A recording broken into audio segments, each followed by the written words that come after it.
15 এপ্ৰিলৰ পৰা তিনিদিনীয়া কাৰ্যসূচীৰে টংলাত ৭৪ সংখ্যক ৰঙালী বিহু উদযাপনৰ ব্যাপক প্ৰস্তুতি।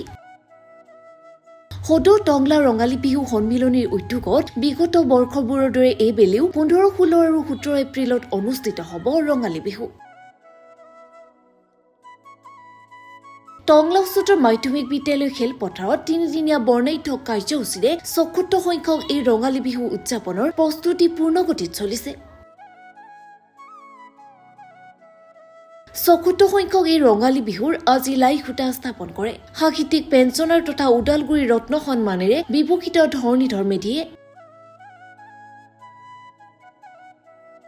সন্মিলনীৰ সভাপতি প্ৰমোদ হাজৰিকাই আঠৰা অনুষ্ঠানত লাই খুঁটা স্থাপন কৰি দিয়া ভাষণত ধৰণীধৰ মেধিয়ে অসমীয়া জাতীয় জীৱনৰ আয়ুৰেখা ৰঙালী বিহু উদযাপনৰ জৰিয়তে বৃহত্তৰ অসমীয়া জাতি উপজাতিৰ মাজত সমন্বয় আৰু ভাতৃত্ববোধ বৃদ্ধি পাব বুলি আন্তৰিকতাৰে কামনা কৰে।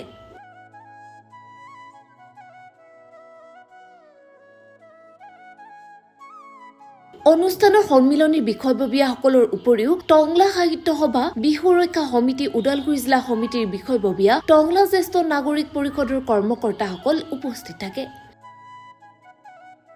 আমি সদৌ টংলা ৰঙালী বিহু সন্মিলনীয়ে ৭৪ সংখ্যক ৰঙালী বিহু উদযাপন কৰিব বিচাৰিছোঁ আৰু এই ৭৪ সংখ্যক ৰঙালী বিহু উদযাপনৰ আজি লাই খুঁটা স্থাপন। আমি লাই খুঁটা স্থাপন কৰিছোঁ সন্মানীয় ধৰণীধৰ মেধি ডাঙৰীয়াৰ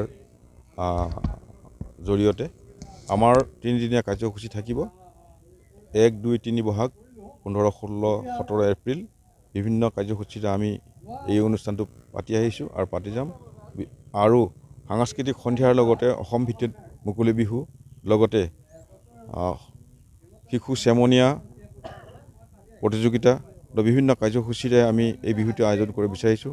আজিৰ কাৰ্যসূচীটো হৈছে কি, আমি ৭৪ সংখ্যক ৰঙালী বিহু উদযাপনৰ লাই খুঁটা স্থাপন। আজি যাতে আমি লাই খুঁটা স্থাপনৰ কাৰ্যসূচীটোৰ জৰিয়তে সদৌ টংলা ৰঙালী বিহু সন্মিলনীৰ কাৰ্যসূচী সফল হওক, এই সফল হোৱাৰ কামনাৰে আমি আহিছোঁ। বিভিন্ন জাতি জনগোষ্ঠীৰে ভৰা এই বৃহত্তৰ টংলাৰ ৰাইজে আমি এই বিহুটি আদৰণি জনাবৰ কাৰণে আগবাঢ়ি আহিছোঁ আৰু সকলোৱে সহায় সহযোগ কৰিব বুলি আশা ৰাখিছোঁ আৰু সফল হ'ব বুলি আশা কৰিছোঁ। ধন্যবাদ। ৭৪ সংখ্যক ৰঙালী বিহু উদযাপন কৰিবৰ কাৰণে আজিৰ পৰা লাই খুঁটাৰ অনুষ্ঠানটি আৰম্ভ কৰা হৈছে। এইবেলি সদৌ টংলা ৰঙালী বিহু স্থায়ী সমিতিক টংলাবাসী ৰাইজে দায়িত্ব অৰ্পণ কৰিছে সদৌ টংলা ৰঙালী বিহু উদযাপনৰ কাৰণে।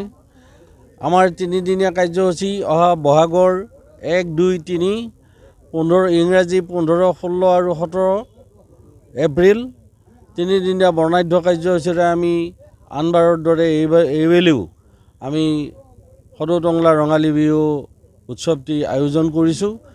সেয়ে আজিৰ এই অনুষ্ঠানটিৰ জৰিয়তে টংলাবাসীৰ লগতে আমাৰ এই অঞ্চলৰ সমূহ ৰাইজক আমি এই অসমৰ জাতীয় উৎসৱ বিহুত তিনিদিনীয়া কাৰ্যসূচীত ৰাইজৰ সহায় সহযোগিতা আমি কামনা কৰিছোঁ।